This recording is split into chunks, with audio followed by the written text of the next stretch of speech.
Welcome to episode 2 of the Gear Podcast. I'm Leon Todd. I'm Troy Nababan. And we're here to talk about gear, just like we did last week. Thank you to everybody who took time out of their day to check out our first episode and put up with us absolutely rattling away. It's always nice to know that there's people as obsessed about what we do as we are. So, yeah, to everybody there, thank you very much. How's your week been, Troy?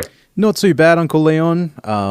I've been in the middle of nowhere the last couple of days. So you've been busy gigging. Been busy gigging. I've been in Kalgoorlie. So for those of you that don't live in Western Australia, let alone Australia, it's about 6 hours east of Perth, in the middle of the desert. So I've been out there playing some gigs, singing some songs, having a few drinky poos. You know, it's been a fat time.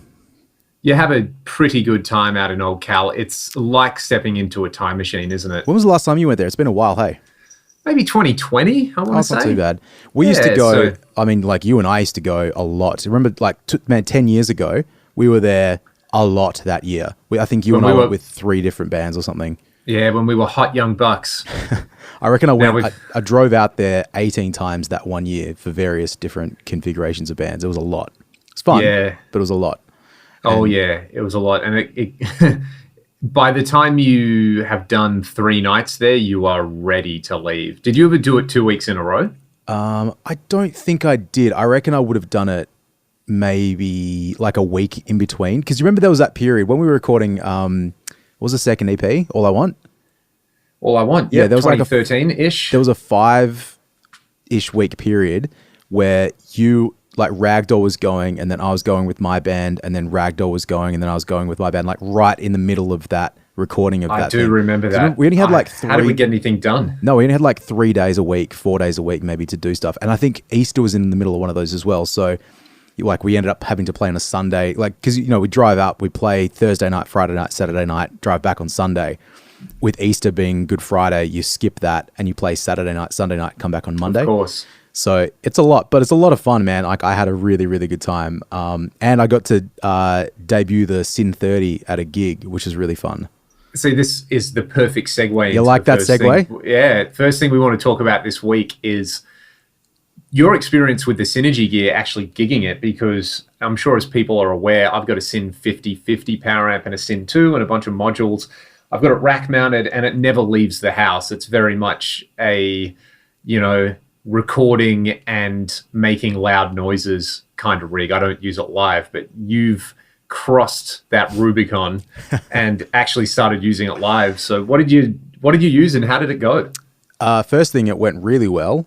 I kind of, to your point, I got into the Synergy stuff for the same reason that you have the Synergy stuff, mostly as a studio tool, because I think I must have got... Did I get the Sin after you started demoing it and getting a few modules and stuff? I found a Sin 1 and like a Sin 1 and a Fryette Deliverance over. I think it was in like Tasmania maybe, so shipped that over. And I thought, oh, this was the start of 2021, and I reckon it was, it was the start of 2021. And I thought, oh, this would be a cool studio thing. And I've loved the idea of it for so long, partly because I know Michael Wagner was super into the Randall modules and the that's right, Nano modules, and Ty Tabor used them for a little while, maybe 10-15 years ago. And then I made this list of like all the amps I wanted to buy, and it was like Soldanos and Friedmans and Bogners and all this and that and the other. And I was like, looked at this list and I thought, well, that's about $20,000, $25,000.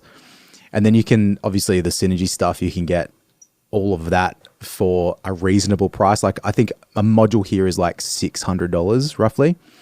And so anyway, I've been super into it. When they announced Synergy, had sort of bought the MTS stuff, I was like, "Fuck yeah, I'm gonna like wait for this." And I remember being super pumped for that. It was very exciting. Anyway, I never got to try the MTS stuff. Me neither. It's rack gear, and you know it's kind of expanded, and you know it's like the Avengers of guitar gear. They just get everybody together.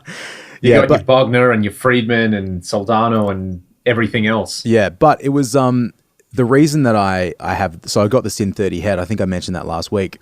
The end of last year. So do you know what it was, Uncle Leon? Like I did a gig with someone about a year and a half ago, and I'm going to throw you under the bus because I filled in for you, Ah, there you go. And this already sounds like a disaster waiting to happen. And the bass player said, as I had loaded out of the car, he didn't realize I was doing the gig. He goes, "Oh, you're doing the gig. Oh, at least you might play with a fucking amp."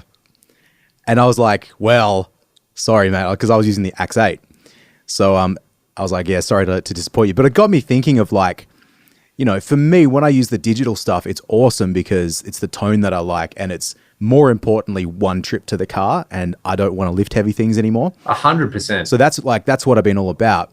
But then I started to think about some of the gigs that I do, and some of the gigs that you do as well, like how much that maybe is a positive or negative thing for the other band members, because you know it's obviously a very different experience for a drummer or a bass player if they don't have a decent foldback send, or the foldback on stage isn't loud enough. So I've kind of like was like, oh man, maybe I'll just start trying to use an amp again. So I did a couple of gigs with like Fender Deluxe, and that was cool, but the tone of it wasn't quite what I wanted. Like, didn't cross all the stuff that I wanted. I'm like not a pedal guy, so yeah, I got a few good tones out of it.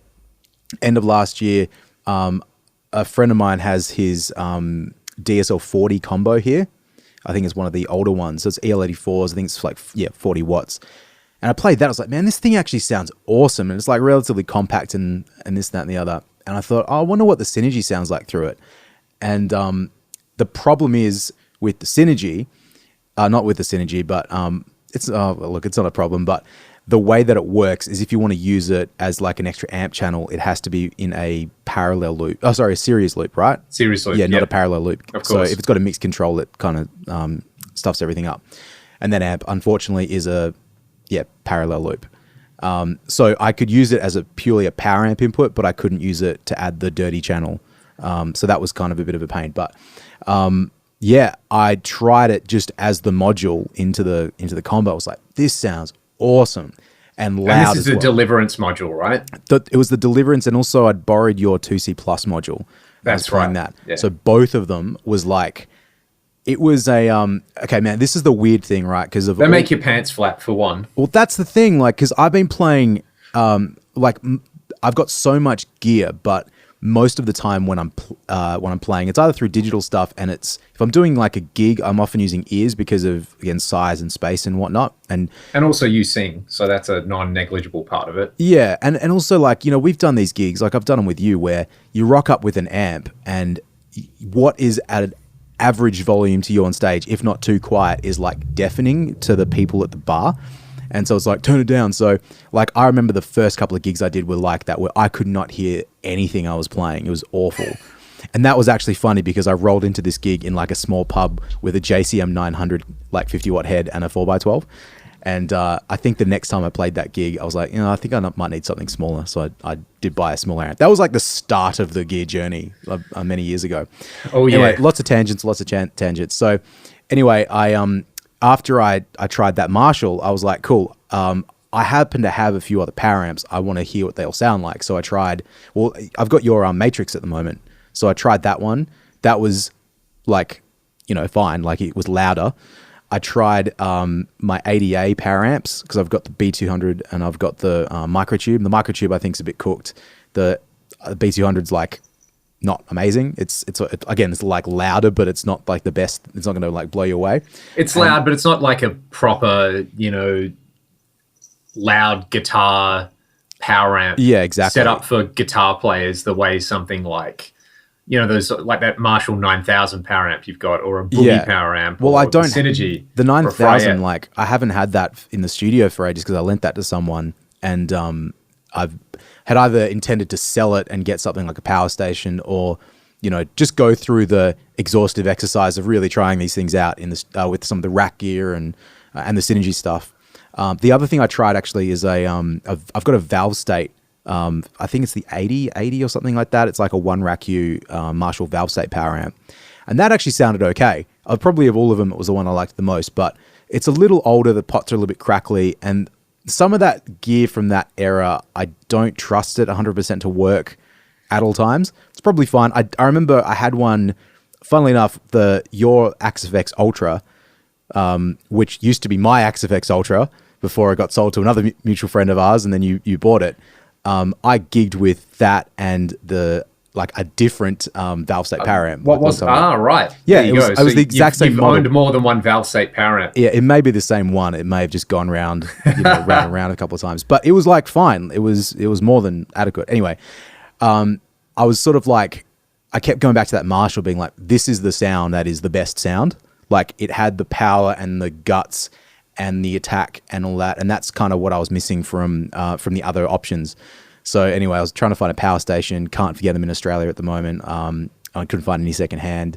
Wanted to get the Syn 30 head, but same deal, couldn't find one. And then I think I said last week, I managed to track one down. And it's really, really awesome. Like I bought it with a Bogner, the Ecstasy module as a package deal and got a reasonable price on it. And then I'm like going through a real speaker thing. I think you know this. I'm all about speakers. Oh, yeah. I'm Mr. Speakers now. How many cabs have you bought in the last 6 months? Yeah, I've bought 5 guitar cabs. I've bought four of them are 4x12s and one is a 1x12. But I've spent $1,000 total on all that, which I'm pretty happy with. Like, it's not like you've sold the farm just to get a couple of cabs. Like you've found some deals. I've got some deals. Like, I mean, 2 of them are JCM 900 cabs. One's a JCM 800 cab. And one's a Jens Benz cab, which is like oversized and ported, and it sounds really huge. It's really cool. And then endorsed by George Lynch for 5 minutes. Yeah, which was a funny thing because you can't find that much info about the Eminence speakers in them. They're really interesting. Yeah, like I've tried, but there's a little bit of info, but it's not that exhaustive. Anyway, again, distractions. The Syn 30 head. So I got it. I tried it through like a bunch of different cabs. I've got an orange 112 that I've had for ages. Kind of didn't like the way that sounded. 412 with greenbacks in it sounded really good. The 1x12 that I bought has a creamback in it, creamback H. That sounded pretty good.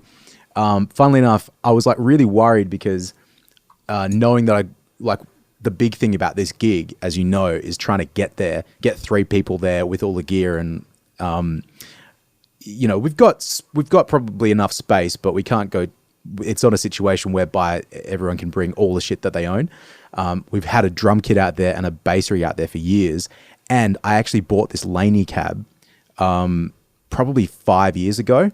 And I left just to leave there. Yeah, just to leave there. And I've never used it and never plugged it in. And, I paid like $100 for this cab. So I was just like, oh, that might be kind of cool. That's actually why I bought that valve state again. Because I thought I'll use the Axe 8. You can use the Laney cab. Yeah, the Axe 8 through the valve state through the Laney. So it's all part of the saga. Mate, it's just that was the plan, and then I said I didn't use it. So this weekend I was like, oh man, these Laney cabs, and everyone hates the Celestion 7080 speakers that are in them, and I've recorded those speakers before, and they sound kind of pus, but I plugged the thing in, and it sounded awesome. I was really surprised. I don't know why I thought it was going to be like an unusable guitar sound, but it was like big and clear. It was maybe a little too bright.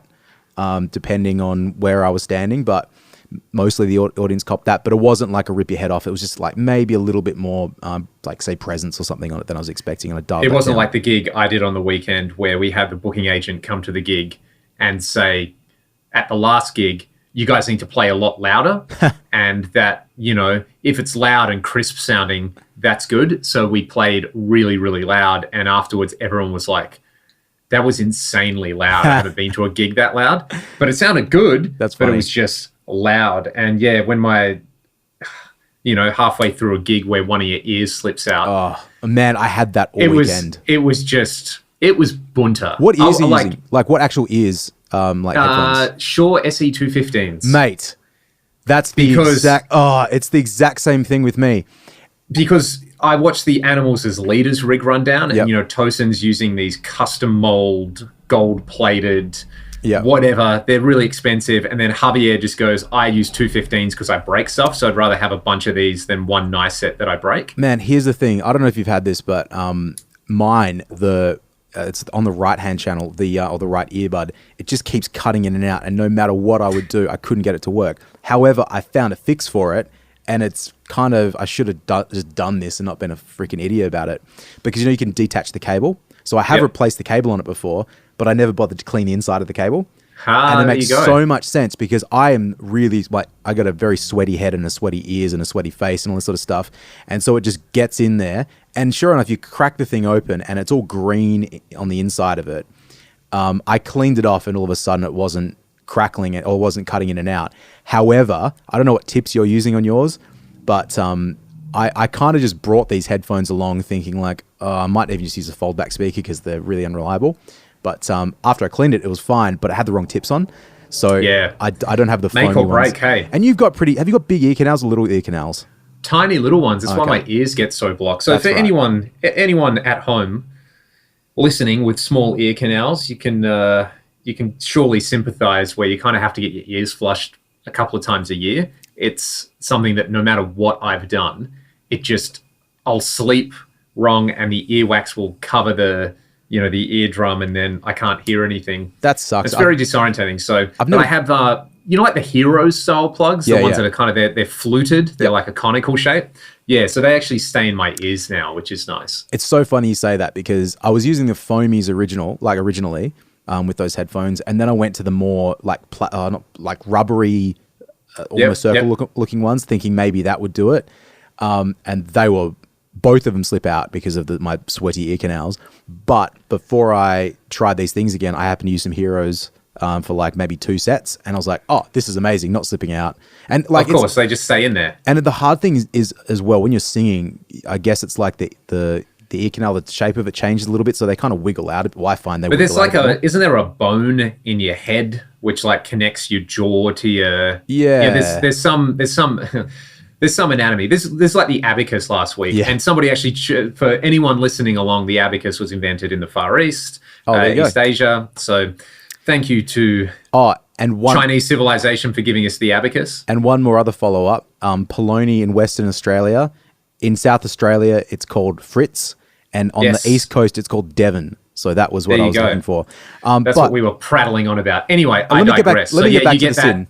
You get that. You're resonating your head and your throat. So yeah, it's a different thing. Yeah, you hear it differently. It's a pain when you're trying to sing lead vocals and sing high rock and you don't have the greatest high rock voice. It's like, shit. But back to the sin. So I took 3 modules. I took the Fractal Deliverance, I took the Bogner module, and I also have your TDLX module as well. See, this is interesting because you can take... like I didn't even think, I thought you'd just take one, but you can actually get to the gig and if it's not working, you swap in a different module. Yeah, and the thing was, I wasn't really certain what was going to work for the gig because I know what sounds good, like sitting next to it. And in fact, I've been probably using the Bogner one a bit more because it's really fun to play. But I started with a Fractal and I used that on the first night and I was like, oh, this sounds pretty good. Used it on the second night. Dialed it a tiny bit, like maybe a little bit more gain. And I was like, no, this is really good. Then the next night, so again, it's 3 nights in a row, 4 sets a night. So you've got time to really play with stuff. The last night I swapped to the Bogner just to hear. And for that gig, the one thing is it's like, it's got to cover a lot of different styles. Like I've got to go from clean to like sort of heavy metal or at least bumping up against heavy metal. So in theory, if I was just playing like balls out rock and roll, like the Bogner red channel would be amazing. But unfortunately, I need that sort of like medium in between gain thing to really work. And I found the blue channel, at least the way I had it dialed in or for the sorts of songs I was playing, it just wasn't really cutting the mustard in at least how I wanted it to sound. When I went to the Fractal, it's like, the way it was sitting, it was kind of, I guess like 800-ish is how we've described it, right? Yeah, basically for all those type of gigs, and for anyone who's unfamiliar with what these type of gigs are, they're pub rock gigs. Yep. So the heaviest thing you might play is a Metallica song or a Rage Against the Machine song.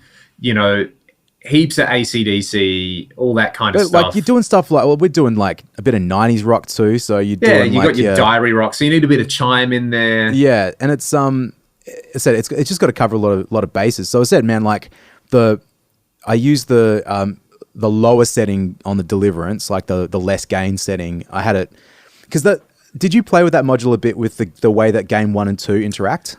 Yeah, it's pretty interesting. Yeah, to be honest, I forget a lot. Like almost every time I've had the module, but I will go a little bit of time without using it. So I think like gain 2 is the overall gain for the whole channel, and gain 1 is like voice to be, I guess, brighter or more dark or one's something. tied to the bright cap and the other's just flat gain. That's your kind of that's anything with two gain controls generally does that. So you can have the like, oh, I like the way it sounds, but I need a bit more hair or something like that. It's super versatile, man. Like and I said, it took a little bit of time to get that balance right to how I liked it. But when I did, I was like, oh no, this is really great. The one thing, and so the thing about the Syn 30 that's really awesome is it has that pure clean channel on it. It's got like a built-in kind of Voxy or Fendery. Yeah, it's got like thing, it's got a switch on it for mids or not mids, which is supposed to be like, oh, you want to make it sound a bit more Fendery. It's in the one thing, and then you flick the mid switch in, and it sounds a bit more Voxy. I don't know how true or not that is, but I use that for the clean stuff. But my biggest worry was it doesn't have like a shitload of headroom, or it didn't appear to, at least when I was sitting in my studio. And I was telling you, I've been playing a lot of guitar, trying to sit next to the amp, because most of the time when I'm playing or recording guitars, the cabinet's in the other room, or I'm using modelers, and I'm not really doing the pants slapping thing, because said like doing gigs has been mostly going direct. I don't do band rehearsals because none of the bands I work with rehearse. We just kind of show up and, fingers crossed it all works out okay. And no one has time for that. No one's got time. I'm doing a fill-in on Thursday night at the Mustang Bar, and you're just going to show up. I've got the keys of the songs. They'll be fine. But anyway, it's when I was cranking it up on the clean channel at about like 12 o'clock, it past about 12 o'clock, it starts to break up probably just a little bit more than I would have liked. So it's a 30-watt amp, so you don't expect it's going to have clean headroom for days. When it is broken up, I actually like that channel like running really dirty. It's got a really cool tone to it. But for some of the real clean sort of things I wanted to use, I wasn't certain if it would have enough headroom, but it absolutely did. And that was the same on all the channels. I was probably running the master volume at about half, and through the 4x12, and it was very much loud enough for this gig. Had it mic'd up, but only a little bit going through the front of house. It was predominantly the stage sound. So that was my biggest concern, and I definitely got away with it. So that was awesome. That's awesome. So big success. It's kind of nice to know that these novel solutions to gigging problems actually are solutions and not just, solutions looking for a problem, because you could see how you could go so overboard with a Synergy setup where you're like, cool, okay, I need to cover, I think this was, when I was younger, why I was so fascinated with rack gear, because you're like, oh, well, I could have this preamp for, the best clean preamp for the clean sound, the best dirty preamp for the dirty sound, and the best in between, and you end up having to employ like a tech just to switch everything for you. Yeah.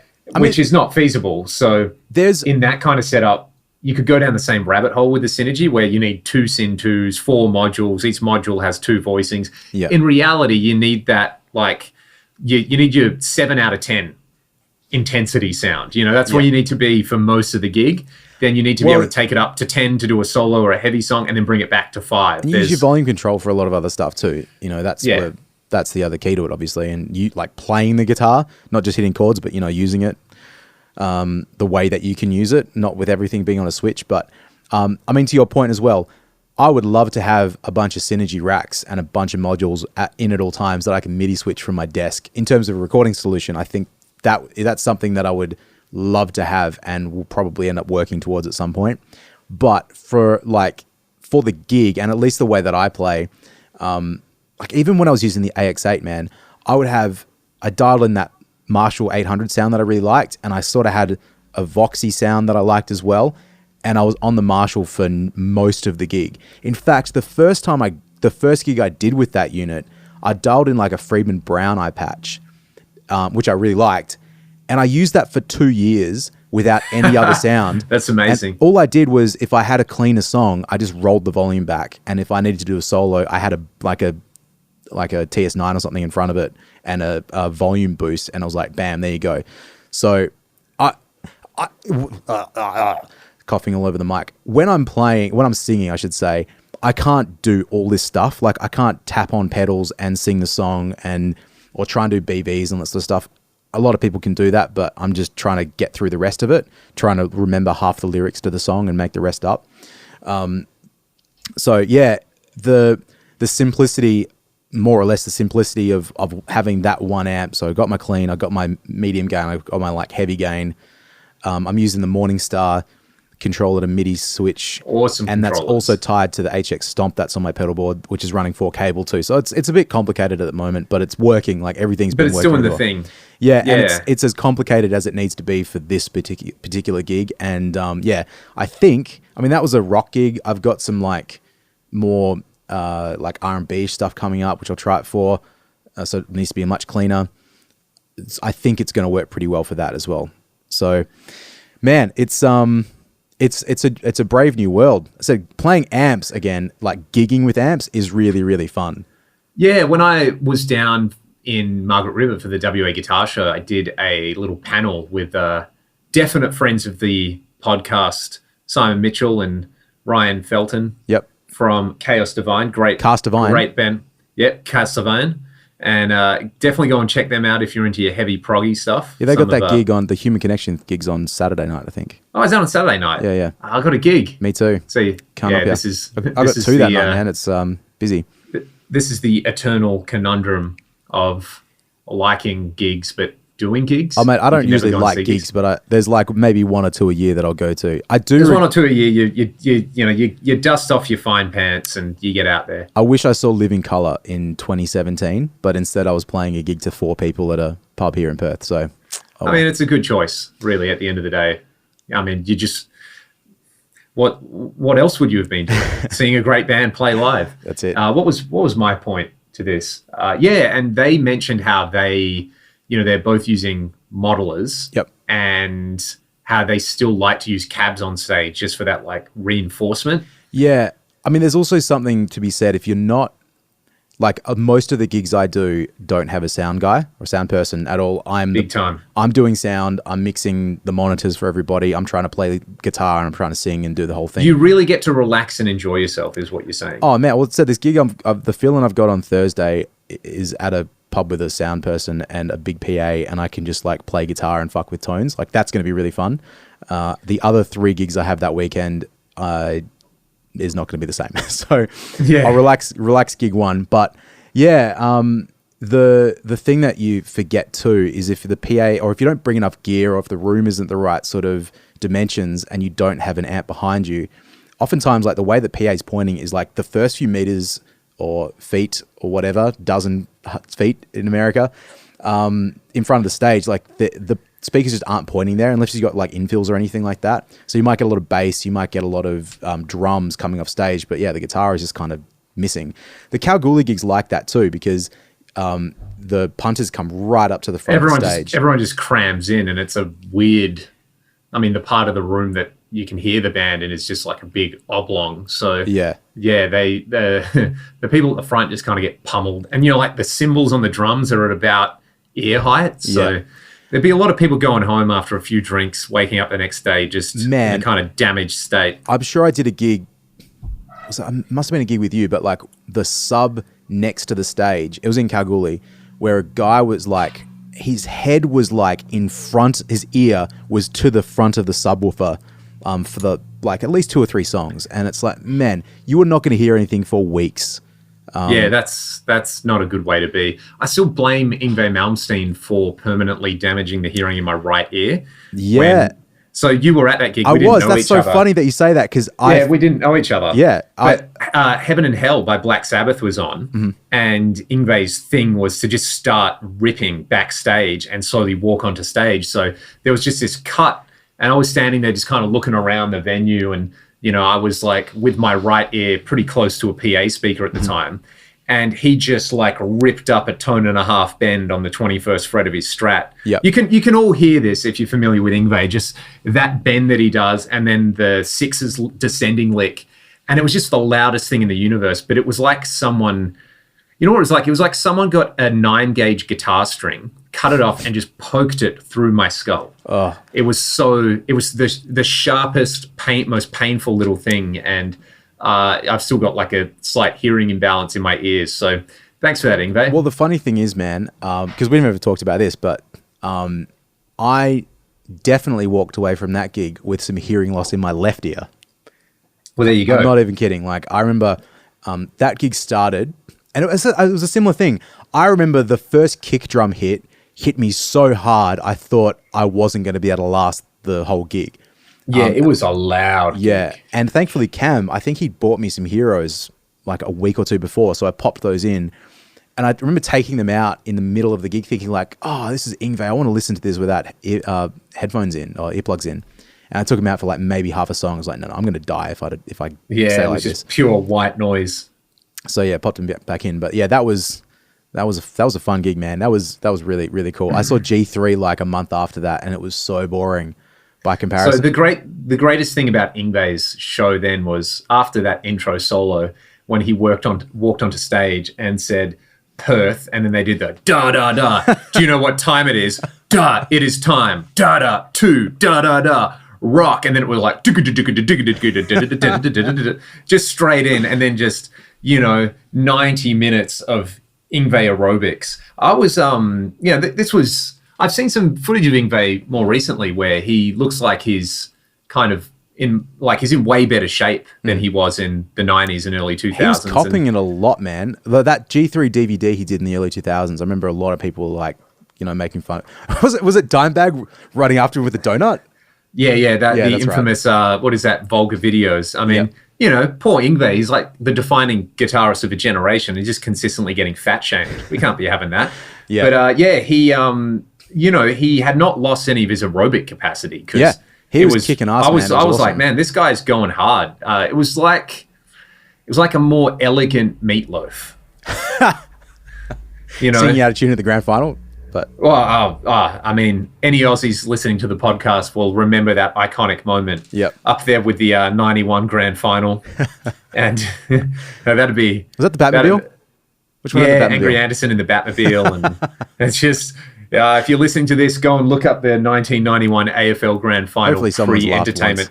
And it's the greatest thing ever because all the Aussies are like, yeah, how good's this? And there's all those like American Olympic athletes just sort of sitting there going, what strange cultural ritual are we witnessing here? Yep. Oh man, that's So hey, loud stuff, Yngwie, it all goes together. I'm looking. There was an interesting. Go on. Speaking, because you were talking so much about power amps, I read something very interesting out of what was on this? This was on the Fractal Audio forum by Cliff Chase. Cliff Dog. Mr. Fractal Audio himself. I love when Cliff just drops these knowledge bombs on people. So the general vibe was like, why doesn't my Axe effect sound as good as my real 100 watt amp when I play it through the same cab? By the way, I'm using like a Class D amp.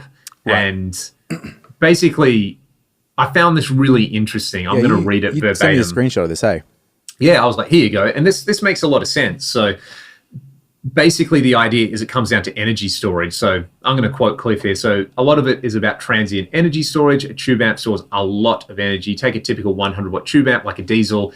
It will have a 220, forget, that's probably microfarad of reservoir capacitance and a B plus 450 volts. The energy stored is 22.3 joules. Then goes on to say a consumer Class D 500 watt power amp probably stores 1.7 joules. So the tube amp has over 13 times the energy storage. So those palm mute transients are reproduced accurately while the Class D amp runs out of gas, which putting it in those terms of like, if you think about especially like a low transient, and this is why like subs have to be bigger and they have to be bigger speakers in bigger boxes with more powerful drivers because, like if you want to recreate that thud that you get, you're pushing air, like it's pure physics in there. So if you're storing up that energy somewhere to push the speaker, to push the air, and if you only have 1/13 of the energy, of course it's not going to be the same experience. Yeah, so absolutely. It's not apples to apples, as people would say. So yeah, which I've definitely run into. I remember getting my Matrix power amp and putting it next to like a tube amp, kind of being like, it's good, but it's definitely not the same. And then you run the preamp of your modeler into the effects return of the same amp, and you're like, well, it's the same now. Like, what's going on? I remember, sorry, that's actually kind of not really that related to the story, but just running like preamps into different power amps. Like the best sound I ever got out of an ADA was into the effects return of a dual rectifier. it was the best. It was it was everything I ever wanted.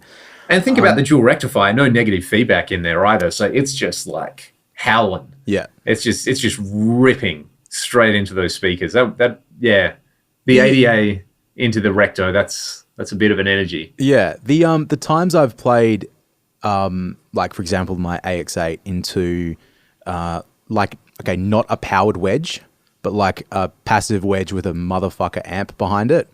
It's been unreal. Amazing, yeah. It really does. I'm not going to say it sounds exactly like an amp because to do that, I kind of feel like I need to be like A-Bing it in a slightly more scientific way. But in terms of the feeling of reproduced sound, and hitting you, it was like very, very impressive. I remember doing, what was the first year I got my axe? 2016. So we did Rocklahoma in the States, and walking onto that stage and just anyone who's like just played a gig knows this feeling where, give me some guitar from the front of house guy or the monitor guy, and you kind of, start just going gung, gung, gung, gung on the low string. And as it fades up, was hearing it out of the wedges was like, whoa, okay, this is going to be fun. And then when they switched front of house on as well on the side fill, it was just crushing. Like, it was so good. And it was so good because, as you said, you've got these incredibly powerful power amps pushing everything, and like a a side fill that's like as tall as an Ampeg 8x10 and stuff like that. So it's pretty cool. There was probably, where was it? It was this venue we played in Germany, and they had this incredible, like, state-of-the-art sound system, and doing a sound check through that. And I remember they plugged me in stereo as well. Oh, nice. It was like, I don't know what it is for you or for anyone listening there, but the sound check riffs that you kind of churn through, like I kind of cottoned onto that, and I would like make a point to play certain things because there's always a guitar player in the audience. And you do King's X, don't you?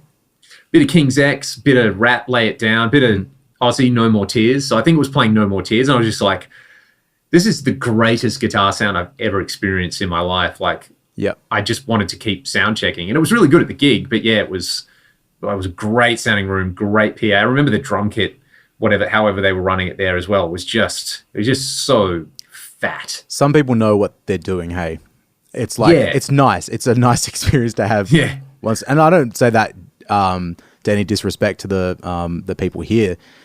I rarely get the luxury of having someone do it for me, and there's a great PA and someone that knows how to use it. It's just it's nice when it happens, not just all right, pop the earplugs in and use your phone to control the vocal level in the monitors. Yeah, here you go, mate. You can do it yourself. Oh, just what I want to do. I mean, it's such a shame. Like I'm using for modeling at the moment, because I've been using the AX8. We can talk about this later, but I've been using the AX8 for my gig with the Fremantle Dockers, playing at the which at the itself stadium. is something maybe we should talk about. So explain to the people at home, Troy, what you do every fortnight during footy season. Well, I think we're about a month away from it now. What is it? End of Feb. So I have lucky enough to have one of the best gigs in Australia, in the world, maybe in the world, in the world, because I play on top of a stadium, the Optus Stadium, which is in Perth, which is actually one of the nicest stadiums in the world too, which is pretty cool. It's a pretty nice stadium, 60,000 people. 60, they got that whole thing where you're on the roof and they've got this little like catwalk, walkway sort of thing, like a semicircle, and basically the start of every football game for the Fremantle Dockers, I'm harnessed in, and I walk out there and I play the guitar solo part of We Will Rock You, and then I'm done, and then I watch the footy. And that's it. So it's lots of fun, man. I mean, this is probably like year 5. Now you do are you still doing a bit of Chili Willy at 3/4 time? I did that for one and a bit seasons. Because the crazy thing is, we over here in Perth, we were super lucky with COVID, where it didn't really affect us much until the end of 2021, and it was contentious point maybe in some ways, but considering how difficult it was to get in and out of the state. But what it did mean was that, in 2020, I was playing gigs to 30,000 people. Like in the Yeah, height they of were like half capacity. Hey, yeah, like July of 2020, I was still playing you were pretty much the only guitar player in the world playing in like arenas. unconfirmed, but yeah, let's say that for my own ego that I was That's doing a that. that's a that could be on Wikipedia. Yeah, You know, no Guinness one's going to Book dispute that fact. Guinness Book of Records. Give me a I'm call. looking forward to the counter example if anyone wants to provide it. Yeah, but there was, I mean, it's true. Like there was just not the big live events weren't happening. So yeah, like I think at that time the biggest one we did was must have been about 30 or just under 30,000 for the Eagles Dockers Derby. And then after that, there was probably another 6 games that year that were 20,000 plus. Yeah, it must have been around 20,000 plus. So that was pretty cool. And then now that everything's at full capacity again, I think the biggest game I played last year was around 59,000 people, and that was set up on the big walkway. And yeah, it's very very fun. It's a little stressful because playing 30 seconds of guitar, if you cook that 30 seconds of guitar, Every note counts when it's 30 seconds. yeah. And I've certainly had a couple of games where it hasn't quite worked out in the way I'd liked, but I'm mostly over that now. And the thing is, I think you know this about me, Leon. Like, I'm happy to put on a performance like number one, which the first few games in particular were maybe not as accurate. Oh, sorry, were maybe a little more accurate but less charismatic. And now I swap that around a little bit, where if I screw some of the notes up or play the guitar solo wrong, but I've got some fun Doesn't guitar matter because faces. you're selling it. Well, yeah, it's that's what the that visual element is kind of more important. And man, the classic example of this is I did one of these gigs. It was in the first season. It was maybe like the third or fourth game that I played, where actually I was in Kalgoorlie the night before on the Saturday, and I flew back on Sunday morning and went straight to the stadium to do my thing, but I missed the sound check, and yeah, I managed to, like, they tested it to make sure the lines were all working and stuff. And then I got up there to play my part, but they didn't have the backing track playing through my headphones. They still had the house music playing through the headphones. So like I'm seeing this massive countdown clock on the screen. I'm like, oh no, they've screwed it up, because I had like Back in Black in my headphones instead of We Will Rock You. And I'm like, oh no, the big screen's displaying the countdown timer. And I was like, oh, that's really bad. Someone's might get in trouble for this. Then I realized, oh no, the game's starting and I don't have the right monitors. And I was trying to, when you're up there, it's not an easy thing to get someone to fix your headphone mix. So, Yeah. that was missing the sound check because of external reasons. It wasn't, it was just so happened that the flight got in a little later than I was hoping, and but I've still played the song. I'm supposed to finish. So there's a countdown timer. So I start the first chord on when it hits 30 seconds. So it's counts down from 60 seconds. So at 30 seconds, I hit the big C chord. And So your experience got you through, basically. it did, but this funny thing was, right, so I play the first chord at 30 seconds. I play the last chord at 1 second. And that's what happened. That's the way the timing of the song works out. I played my riff. First chord at 30 seconds. The last chord I played was at 10 seconds. So that's how much faster I played the whole riff. And I had 10 seconds to feel of, oh my God, I don't know what I'm going to do. So I just strummed the guitar as quickly as I could. I pulled a couple of guitar faces and, stuck my tongue out and stuff. And I was like, well, I'm going to get fired after this one. This was pretty bad. That's nowhere near in time with the track. And I came off stage. And let me guess, the feedback was like, bro, best gig ever. It was exactly that. It was, sounds great. I'm like, all right, well, I somehow pulled that one off. No one noticed. And let that be a lesson to all of us, that even though we're here nerding out about gear, really, it's just about keeping people happy, which is a classic you read on a forum, like, oh, why do you need this thing when the audience doesn't care anyway? It's like, I know they don't care. I'm doing it for me. Yeah, that's it, man. I mean, this is the thing we're talking about synergy stuff. Some people won't care if you're using a Bogner Blue channel or you're using a Fryette. Some people won't care if you're using a Helix or a AxeFX or a NuX Amp Academy. It doesn't really matter. I think the thing is, it's for you. It's like the feeling. As long as the feeling, when you're trying to perform, you're not fighting, or that what you want it to sound like and what it to feel like isn't is coming through. You want it to be as naturalistic as possible. Yeah, you want that like sync between internal and external realities, I guess. So you're not just up there like, kind of smiling through your teeth going, this is awful, but man, people are into it, which, we've all done heaps. That's why I went to the digital stuff in the first place, particularly the Axe Effects stuff, because, man, I remember doing gigs where I had like a Fender Hot Rod Deluxe and a distortion pedal, and there was no sustain on it, and the clean sound was terrible, and the distorted sound and everything was awful, and it's like every time I hit the guitar, it just didn't do the thing that it should have been doing. And you're just not having a nice time, and there's only so much you can fake. Yeah, having a nice time before it just grinds you down. Yeah, and it's still like you'd think after all these years, some of that would go away, and either work out what I'm doing or just get over it. But I guess I must have done that for a while, because I was really happy with using the AX8, and I am. I think I probably used it for about 5 years, and now I'm just in the mood for something else, and amps now all of a sudden have a bit more interest, like playing them live, not just using them in the studio has been interesting. Yeah, and like variety is the spice of life. Yeah. Which is why you see people who own amps and modelers and everything else out there just cause, know. Can I just go back a bit? Because I want to just go back to the power amp thing you're talking about with the, the pummies and the chugga chugga, because it's sort of funny because you don't really notice I don't notice that if I'm playing through studio monitors. It doesn't really come in the same way. I partly do that because I accept the fact that the power that a 4x12 has is not going to exist. And also because I'm so used to hearing a 4x12 in another room, it doesn't really bother me too much. Yeah, big time. I know that's a thing that guitar players that are not used to the digital stuff, and if you're used to just jamming in your back shed with a, I don't know, cranked Marshall or whatever, it's not going to give you that same response. But in terms of the clarity of tone and the, if you just want to look at 20 hertz to 20 kilohertz and that feeling of guitar sound, yeah, I'm like really, really happy with that.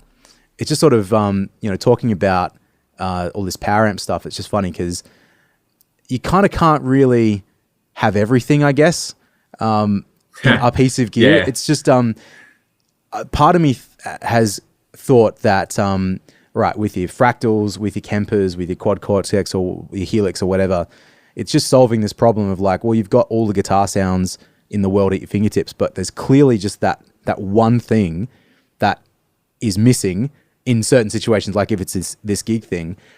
And the solution for it is to get a massively heavy amplifier and speaker cabinet to reproduce the sound, so you get your chugga chuggas coming through like you want.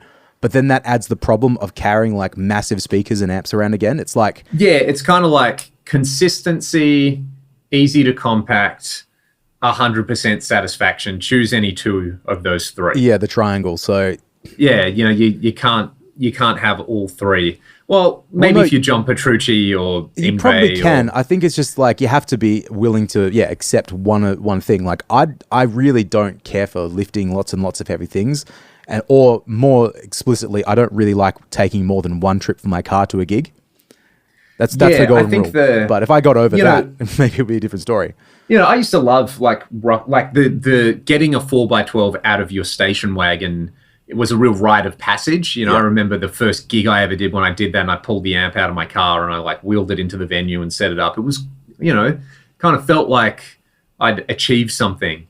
But nowadays it's, I just kind of want to enjoy the other stuff about playing live music, because I know I'm not going to do it forever. So it's sort of like, well, you get to the venue and you might be playing an absolute hellhole. You might actually be playing a pretty cool venue. So it's like, well, rather than spend 30 minutes setting up my gear, maybe I'll have a meal here, or maybe I'll just hang out. I'll chat to some of my friends. If you're doing an original show and there's a couple of other bands, like you kind of catch up with your buddies from the other bands and hang out, or watch the other bands and sort of not worry about that, especially on tour, because it's like, the other thing is like leaving gear in places, having... You'll remember this because you were with us the first year in the States. I think we played in Houston at No, you didn't play in Houston because... Yeah, we didn't play in Houston. We drove to Houston. We showed up and the venue was like, huh? Nah, I don't know what you're talking about, bro. So when we got Only to our 8 hours, hotel, wasn't it, from Oklahoma? yeah, a nice casual stroll in the park, and with no aircon in the van because great choice. Anyway, I remember the other two people with us sort of like insisted that it's like, hey, you don't want to leave your gear in a van because it's going to get stolen eventually. So we unloaded all our gear into the hotel room. So we had like no space in the hotel room. That's right. Because, we got drums and guitars and just merch and crap everywhere. So it is kind of nice having a super compact rig because, in those situations, like you just chuck your kind of guitar in one hand and your modeling solution in the other. And when you can take it into your room with no fuss. When it's 2 a.m. and you're already sore from the gig and sore from traveling and all that kind of stuff. So there's those, it's those like small margins make a difference. Yeah, there. absolutely. I mean, it's I forgot all about that, but that was a pain in the ass. Even though there's like a few of us there to shift the stuff, it's like, man, I don't want to do any of that stuff anymore. And it's exactly. You can't you not just think want to about that. Like, stuff. Okay, maybe it's not going to get stolen today, but it happens all the time. I mean, I saw it happen to Crowbot. Got their whole trailer. Did they really? Yeah. Like, and they like have some pretty rad fans. So a bunch of people like got together and helped raise money for it. But still, that's like another band trailer that's just been ripped off, and people's gear and everything else. And at the end of the day, it's it's a lot easier to just carry around like a USB stick with your presets on it that you can load into any generic, like for me, I know I can go anywhere, or even not, I know I can go anywhere and get on an Axe Effects and in about 10 minutes set up the preset that I need to use live. And if there's specific, I guess if you were doing something where maybe you need a few extra presets and you've got MIDI stuff, it's, you're one person, you have the main laptop that does all your backing tracks and program changes in one road case, and then someone carries a backup. And then you've also got like just a flashed version of the computer in Dropbox, for the worst case scenario. So you need those redundancies. Absolutely. And, there's all that stuff in there where, the time and effort ends up going into that. And if you're like, well, I need 2 Mark IVs and 4 4x12s at every single gig, that we're not all Mark Tremonti that can fly that enormous rig. Remember that rig that he was using? I don't think he does it anymore. Well, it doesn't Mark, I'm sure at one stage Mark was doing their own monitors as well. Yeah, I think he has a mixer, had a mixer on stage. He's got like a rack with a mixer and all this stuff. And he may not have even been doing everyone's. He was doing his own monitors. Yeah, it was just for him. Yeah. He was living his best life. And I totally respect that. If you can afford to do that, then that's awesome. I'm not doing that because I can't afford to pay anyone to help out with the lifting. And it's almost like at the stage where it's like, hey, Mark, we know you love these amps, but here's this Tone X pedal, which you can just put in your guitar case, and it's probably pretty close. Have a good time. What's that? Is that another segue there, Uncle Leon? That couldn't possibly be a segue into something else we want to talk about, which everyone seems to be talking about at the moment. I'm not that much in guitar spaces. I just watch some videos here and there, and I see the videos come up when people have them. But are you hanging out in the forums and stuff? Yeah, I mean, I just kind of lurk on like the gear page and a few other places. Lurker, sitting in the corner. I mean, I post sometimes. Just a bit of a voyeur.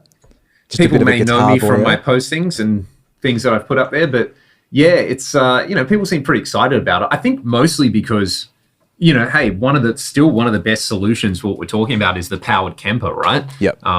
Which makes so much sense because you just have an amp you like. You profile it, and you got a box with a power amp in it, and you plug it into a cab. Have you used the powered Kemper? I have used it. Yeah, it's one of those like this makes sense as a powered version. And as much as I read people ditching that, this is a Kemper killer and stuff like that, it's like the powered Kemper is still kind of like the only thing that profiles and has a power amp built in. So, and what is it? Is it another Class D power amp in that? Probably, yeah. How did you find? Did you play it through an actual cab? Yeah, it was fine. It wasn't like, again, it wasn't exactly the same as playing through a tube amp, but, you could, to me, if you're someone who's used to playing heads and you want an all-in-one thing, you just show up at a venue, and most venues have 4x12s as part of their backline now. Mm-hmm. You just like pop your Kemper on it and you plug it in and you do a gig. Yep. And there's your like, you don't need your floor modeler plus a separate power amp or, a power stage on your pedal board and all that kind of hoo-ha. So yeah. For me, the only, like, talking about it being a Kemper killer, like I've used them. I've had a couple of people bring them to the studio and they were okay, but they didn't really blow me away. Partly because they're maybe like at least the patches that were brought in were like a little bit too processed, and that didn't do it for me. I've played some patches I really liked. Even some of the stock profiles are pretty cool, but I've played, like a lot of this stuff, so many bad ones. So many where you're just like, it's like IRs, how is this put together? Yep. And I feel like when the Kemper came out, I saw someone who had one and they were like, oh, here's how you make a profile. And they just were like talking into their, microphone. They like unplugged it like a 58. They just kind of like put it in front of the cab somewhere. Oh, yep. They didn't use a mic preamp or anything like that. It was just like, yeah. So yeah, you can, it doesn't sound exactly like my amp. Yeah. Cause I mean, it's one of those things, man. It like that technology brings the complicated stuff to everybody, and there's nothing wrong with that. But there's certainly there's like an art to anything to get it right. I mean, that's why there's there's a bunch of like, what is it, Chop Tones? They do a bunch of those sort of packs, don't they? Yep. And there's that's the only one that I can think of off the top of my head because I don't use this stuff, obviously. But like there's a lot of people that can make the tones and do it properly and probably do it better than the thing that you can do it to yourself. I was gonna say, like, in terms of the Tonex killing the Kemper, for me, like, it's so much cheaper. So hey, let's take a look at what it does, right? So it's a capture box, which people have been asking Kemper to make basically since it came out. Like, oh, it would be sick if it just had the capture thing. The thing that surprised me about the Neural DSP, like the Quad Cortex, was like that they launched it as a sort of fully fledged all-in-one solution and not just a capture box. It almost like, again, what do I know about running a business? Nothing. But you've got your plugins, and people love the plugins, and the plugins are really good. They sound great. You can argue about the kind of business model where it's like, hey, we have another archetype plugin for a famous prog metal guitarist where it's a whole bunch of new stuff. And if you want to use, your Tosin plugin and then your Pliny plugin, you have to load up separate instances. It's not like a unified, like, hey, you load this thing up and then you select within there, kind of like Mercurial do with Antbox. Is that all STL? Has that all been ported to the Quad Cortex now? Or not really? Troy, this is a box. This is a whole box we're going into right here. Well, like, long story short, no, and people aren't super stoked about it. You can argue, I guess, well, never buy anything that just promises stuff. I guess you could call it vaporware at the moment, but the plugins, you can buy the plugins and use them on your computer and they're great. Yeah, the plugins sound really good. I mean, like, we mentioned him before, Ryan from Cast of Iron. He bought one, I think at launch. Yeah, at launch. And he brought it around here because he wanted to capture some amps, like some of my stuff. And thankfully, he read the manual and knew how to do it because I have all the gear to do it. But I was like, oh, so wait, this goes in. Wait, what part are we capturing now? I think we ran the head output into my two notes torpedo reload, and then he took the line level signal from that, so he could. So you can use it with like a cab IR or something, which is a cool way to do it. But like, I mean, the captures on it sound great. Like, they sounded good, but then we like pulled up some of the stock sounds and I was like, oh, this is pretty disappointing, to be honest. But that was 2 years ago, maybe that came out, a little under 2 years ago. I feel like you got it in May 2021, I want to say. But sorry, they just put out a big update for it, which, if I'm being kind, is a pretty decent update. Like, there's a lot of stuff in there. But, and I said this in my initial video that I did with it, was like, it's really cool. The captures sound fantastic. The plugins sound fantastic, but I think like whatever the Soldano model that launched with it didn't sound anywhere near as good as the Soldano plugin. Right. So there were, I had some criticisms of it, and kind of 2 years down the track, there's a bunch of stuff that was, look, you could argue whether it was promised at launch, but they were getting on places like the gear page and, really hyping it up. Like, yeah, we're going to do this and it's going to be, the word game changer gets kicked around a lot. But, I guess the things that are undisputably really good about it, it's really easy to use. The touchscreen interface is awesome. The captures sound great.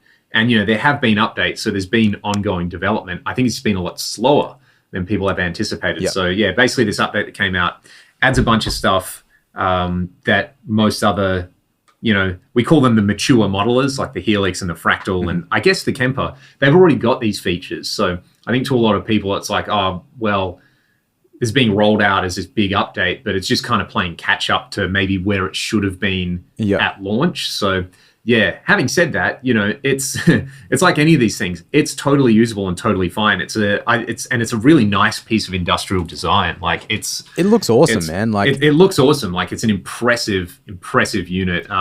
Been some issues with the power supply and stuff like that, but you can split hairs over this stuff.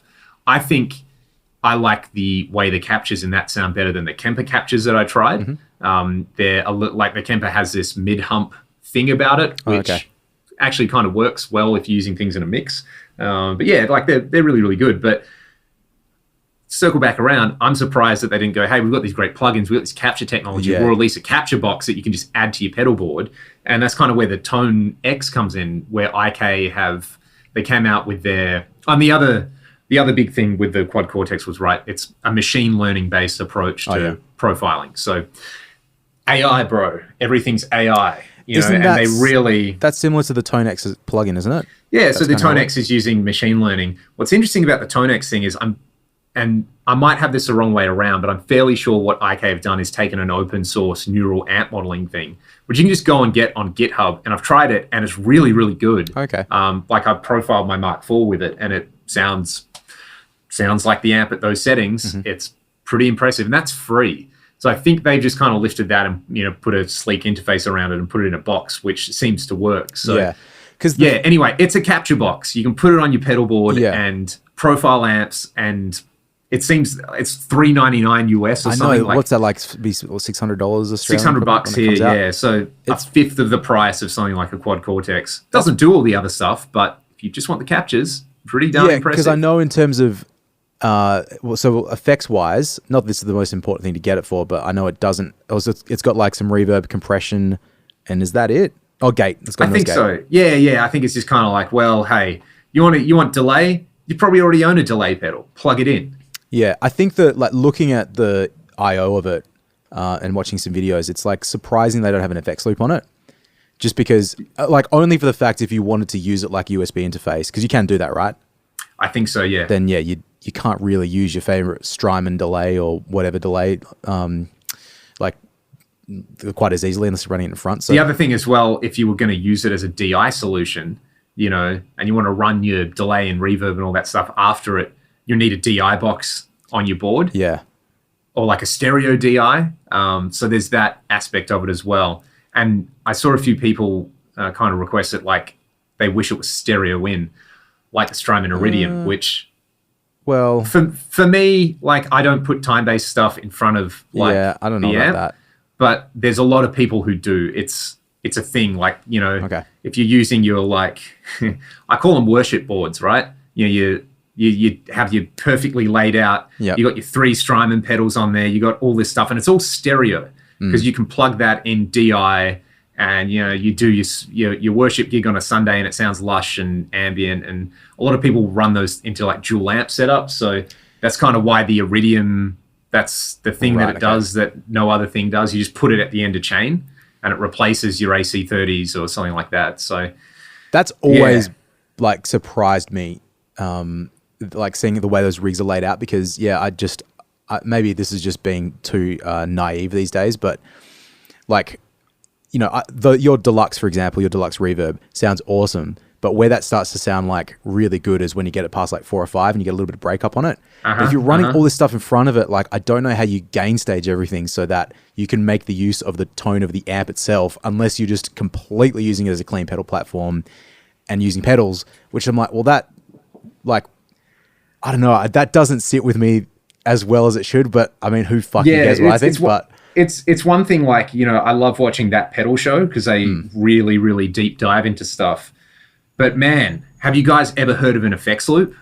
You got all this stuff, and sometimes every now and then, I just want to hear the delay post. Like, I want to hear that Marshall 1987 they have cranked up, but I want to hear the delay not hitting the front end. And I get that, that's how a lot of classic, you think of Van Halen or Richie Blackmore and that kind of stuff. There's no effects loops. Yep. They were fine, but it's just not the sound that I like, Yeah, me too. Like, to me, it's like I want gain coming from the amp, and I want an effects loop so that I can place that afterwards. Or, I remember when we were recording Back to Zero, recording a part where you were like, let's not do that. We'll do it in post so that it can be stereo. And I didn't understand what you meant until you explained it to me, where it's like, yeah, because you hit the amp and it's mono and you can't spread your delays out like you can with like Echo Boy or something. So yet another case of me being wrong. Well, mate, we're all wrong sometimes. To join the club, I don't know anything. I just showed up. But yeah, having said that, I watch like TPS and sometimes I'll like dial in a delay in front of a dirty amp and I'm like, that sounds amazing. Of course, that's going to work that way. You just turn the mix like down heaps. Well, that's where I always get stumped with that stuff. And I think it's because I like the sound of like amp distortion. That's my favorite thing. And that makes me the most comfortable.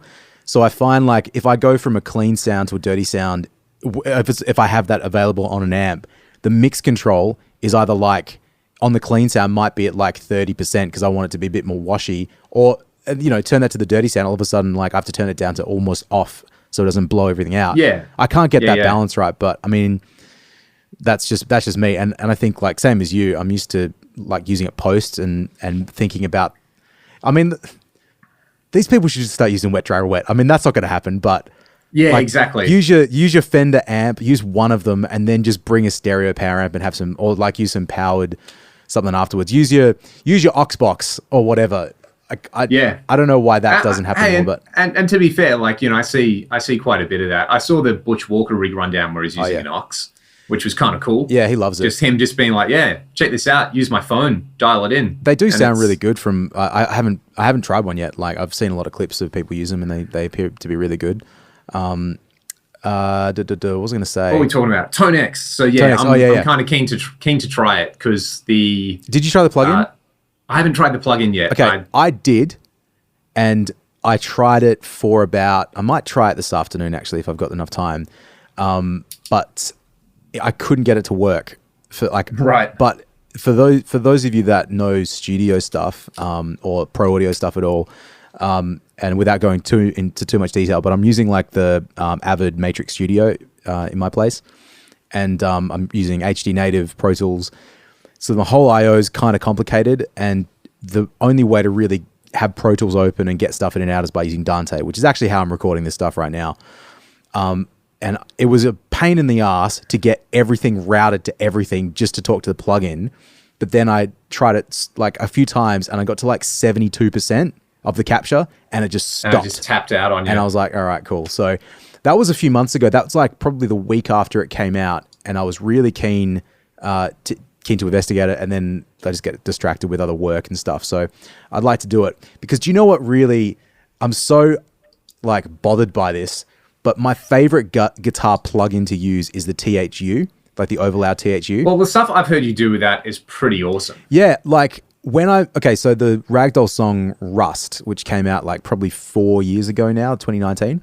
I think we recorded that in like 2018. Yep. And the entire thing is not very well recorded. And I did it.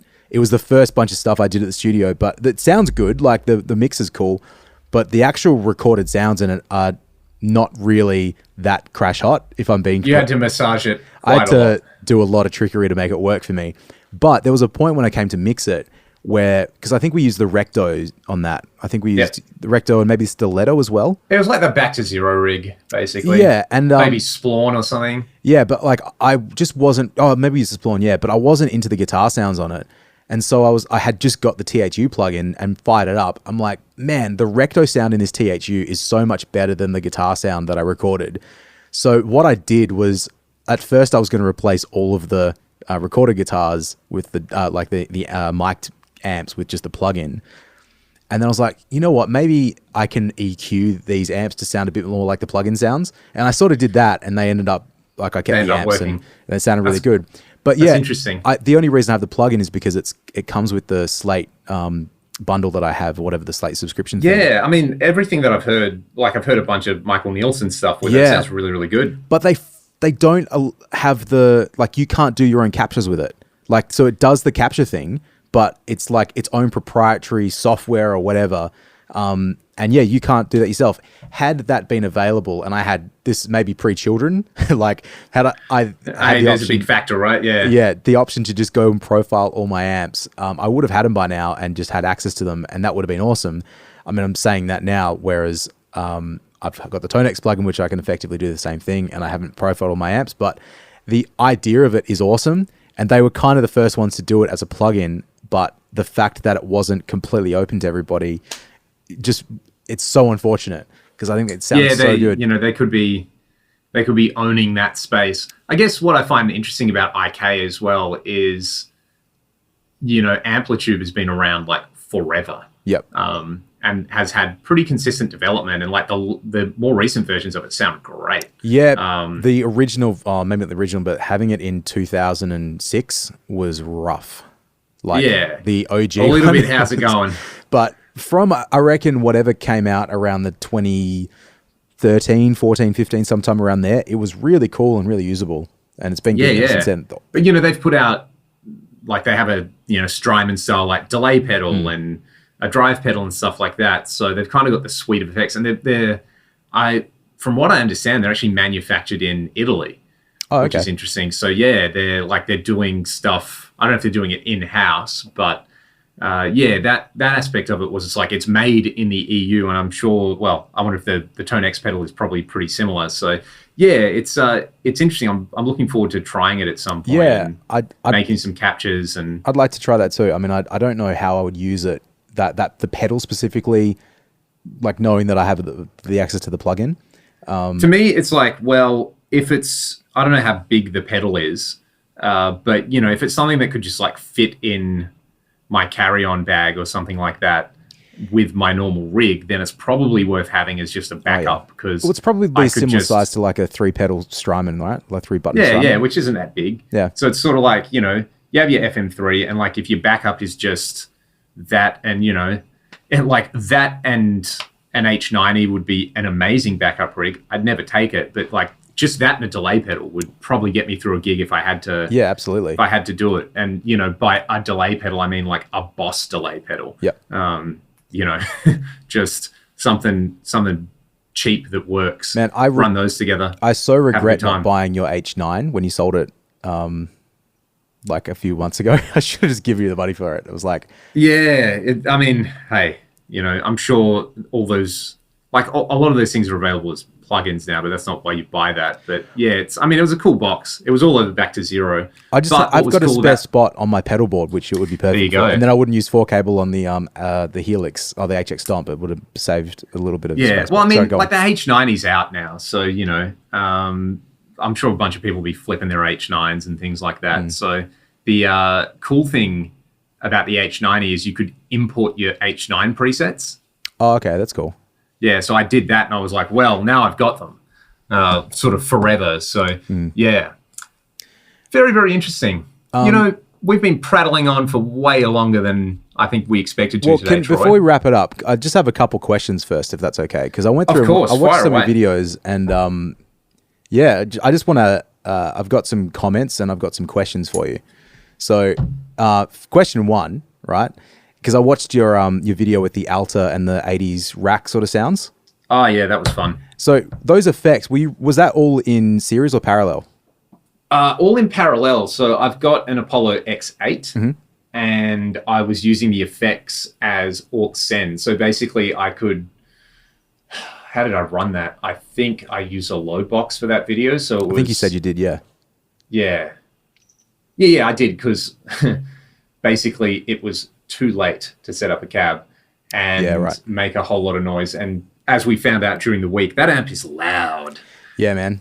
That was good fun Beast. At the studio. But yeah, so it was that loaded up an IR, and then that went into the Apollo, and then I set it up as an aux send. And I've got a Samson SM10 mixer. So it's, I I'm looking at it now. It's a bit convoluted, but I've also got an Apollo Twin, so you can like expand the Apollo.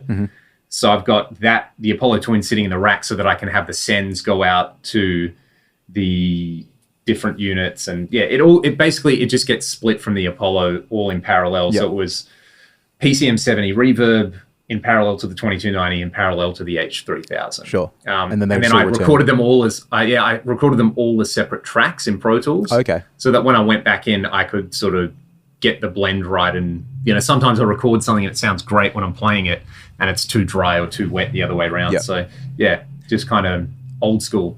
Yeah, I mean, if you're doing it like that, you don't have the option to cross mix, do you? So you couldn't add the reverb to How I actually don't know the answer to this, but like in the 80s rigs, was that the way they were running it with those rack mixes, or could you like say put reverb on your pitch? I think the classic Bradshaw rig was actually 2-line mixes, and Bob would put delay at the end of the chain. So it was sort of like you'd load down a head, you'd run it into a stereo chorus, and the stereo chorus is providing your stereo split. That is going to the mixer. Then you've got an aux send for like pitch detune, and you've got an aux send for reverb. So they're in parallel to one another. And then that goes to another mixer where you put delay in parallel at the end of that. Oh, okay. And like a 300 millisecond, 600 millisecond stereo thing. Right. I feel like that's what I read Bob talk about. And Bob was like, yeah, I like delay at the end of the chain. So yeah, I found that pretty interesting. But it's normally like the chorus is like in series, and then that's getting split off into everything else. So yeah, I mean, the way, in like an Axe FX or something, it doesn't really matter because you can just reroute it really, really easily. But yeah. So in that setting, it's sort of like all in parallel. You don't have the dry signal's not going through any of those boxes, which is the first thing. But yeah, it just, kind of made everything, it's just grease. Yeah, so I was just curious on the routing as I was watching it because it sounded really cool, but I think the Eventide really made that tone. Yeah, big time. Because all the boxes did their thing, but when that was on, it was like the light bulb switched on of course. I mean, this is the sound. Yeah, and I mean, I know like even somebody that I teach is a sound engineer in Canada, and they were saying how like, yeah, they'll, instead of like quad tracking stuff nowadays, they'll often just like double track stuff and bust that out to the Eventide and, just slap a bit of pitch detune and it sounds pretty bunter. So yeah, it's a great sounding box, and if you don't want to spend $3,000 on it, just get Sound Toys little microshift for like $29. Yeah, it's the same people. I do use that. Actually, even the Waves one is pretty good. It's a little bit different. Like it doesn't have the same like character, but you can do the same sort of thing on it. The Waves Doubler plugin, which is really useful. So yeah, that's a very, very complicated way to get that sound. And then that EVH was really funny because like I thought the Greco sounded freaking awesome. And what pickups are in the EVH? Do you remember? Whatever that guitar comes with, I have no idea. They're really, really mid-focused. Yeah, it was like because like I borrowed that guitar like years ago, and I remember that was something about it that I'd sort of noticed in that same tone. Like it had that sort of like mid sort of. It sounds like you've got a cocked wire on or something. Yeah, it's not a bad sound. It's just like it was really identifiable. And I as soon as I heard it, I was like, I definitely remember playing this guitar. And it didn't work for doing rock covers. Like it was a little. No, it's they really have a sound. Yeah, it feels so comfortable. The neck on that is so easy to play.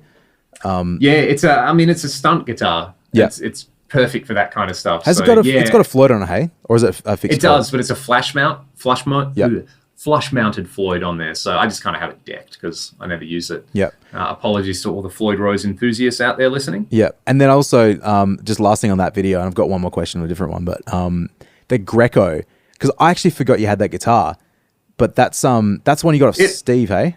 Yeah, that was a Steve, and then Tim. That was the first guitar Tim. Yeah, because the fretboard on that's weird, isn't it? Yeah, it's not Richlight, but it's a similar composite material. So some weird. He compared it to like hard rubber. Yeah, that's right. Because it's so funny, man. So when you it feels a bit weird, but it sounds great. Dirty Fingers pick up in there. It's John Sykes. Yeah, no, it sounded awesome. Like I said, I just completely forgot you had that guitar, and then I was like, yeah, all I could remember was the fretboard. And, pretty funky. So yeah, that was a fun video. I did that after speaking to Jason, who we mentioned on last week's episode. But yeah, he kind of we just nerded out like we're doing right now. So yeah, that was pretty fun. Cool. Well, the last question I have is just on your on the Bogner one that you did as well, because I just because that was I liked that. I was actually really interested in the way that you dialed that tone in, because the that treble up was like, oh yeah, that's a guitar sound. That's it. Yeah, it's interesting. I feel like I read that somewhere, like when I first got an Axe FX, where a big part of the Bogner sound is just the taper on the treble pot is different. Right. So you got to turn it up a lot. So guitar players are idiots and put everything at noon, and it's like, wow, this is so much darker sounding than this stock Marshall. And then when you kind of turn it up, it's like, oh, they're not that different. Interestingly, because I've got the Syn module, I went looking for comments on how to dial the module, or just dial the amp in, because I've never tried the amp, but that didn't come up. But I really liked what you got out of it, so I might investigate that a little bit. The Synergy stuff, I will say, it's kind of I wouldn't be surprised if they've just idealized a few things, where it's like those funky choices. They're like real, hey, I'm going to make this decision with the way I design an amp and the components I choose.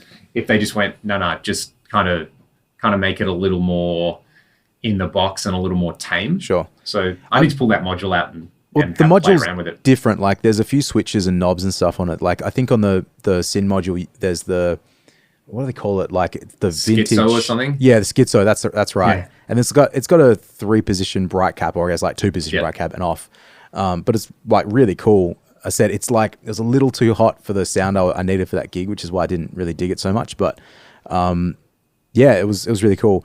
I liked the second clip was. I think the more modern version of it to me was like the one. Yeah, that was filth. That was really, really cool. Apparently the amp has a vintage and modern switch on it. So okay. I was wrong in my video where I said it was a new version and an older version. It's the same amp. Right. Just with like an extra thing on there. It just had a bit, there was the character of it that I really liked. So bit more stank on there. Yeah, and last comment on this, and then we can probably wrap it up. But, I don't have an Axe 3. The headroom meter at the bottom of it. Isn't just the nicest thing ever. Genius. Like, I was just like, I had to write it down. I was like, when did they put that in there? Has that like been there for ages and I just didn't know? Firmware. It was in a firmware update. Mate, I remember when it came out, I was like, I want to say 14 off the top of my head, but I might be wrong. You might get dragged for that, mate. Yeah, get dragged on Twitter. Get cancelled for saying the wrong firmware. Yeah. Cliff, brilliant design choice, because the number of times I've seen someone on the forum be like, why does the amp sound bad? He's like, you have the master volume too high. Yep. You want it to go chug, chug, chug, but it's a rectifier and you got the master volume on 9. Yep. Not going to do that. Put it on 1.5. So yeah, it's a very nice visual aid. Sometimes you're like, this amp model isn't quite happening, and you see it's either way too low or way too high on the headroom meter, and you're like, that's why I'm using it wrong. If you, like when you chain stuff in the Fractal, like I don't remember this. Can you clip like if you had a reverb after your amp, like, and it was too hot, are you going to clip the input to the reverb the next like stage along? Yeah, I see what you mean. That's a good question, and I want to say no. The way it works in Pro Tools is not like that. So effectively, like, because it's 60, I should know this, I might cook this, so apologies to anybody, but I believe because it's the 64 bit processing behind the scenes of it, there's something like 300 dB of internal headroom. So you basically... It's probably a similar thing, Yeah. I couldn't remember if that was the case or not, because it's just... really in Pro Tools, like in terms of clipping it, it only is an issue on the output. So it doesn't matter if you like push up a fader here and like by not 400 dB, let's say 50 dB, and then pull it down the output of the next plugin by 50 dB. It shouldn't have any internal clipping. So yeah, I think that's the same. That's okay. Kind of what I meant. So yeah, it's I'm sure you can. You might just have to like chain a lot of blocks together and you have to really try and do that to get that that authentic digital distortion sound that everyone's craving. The old Zoom 707 in a box. Yep. Everybody's favorite. But that's a story for another day. I think the worst gear we've ever owned. Yeah. Yeah, I like the sound of that. Well, the 606. Hey, we can talk about that one too. We all had pieces of gear. And now, Troy, what's on your platter for the coming week? Are you gigging? Are you busy? Couple of gigs. It's actually pretty busy. I think we've got 4 gigs and a session all day on Sunday. And then, yeah, so it's good to talk to you. Have a little bit of a chin waggery do. And yeah, what about you, Uncle Leon? What are you doing? Oh, a couple of gigs and then probably just noodling around playing a bunch of guitar. And where are we playing? We've got an acoustic thing, and then we've got doing a private party where there's someone smoking some meats. So I'm pretty excited about that on Saturday. Lucky boy. Which is always a good combination, rock music and smoked meats. Yep. It's really what we're all about.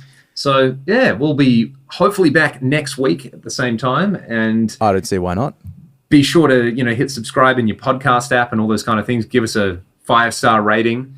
And we will see you all then. Take it easy. See ya.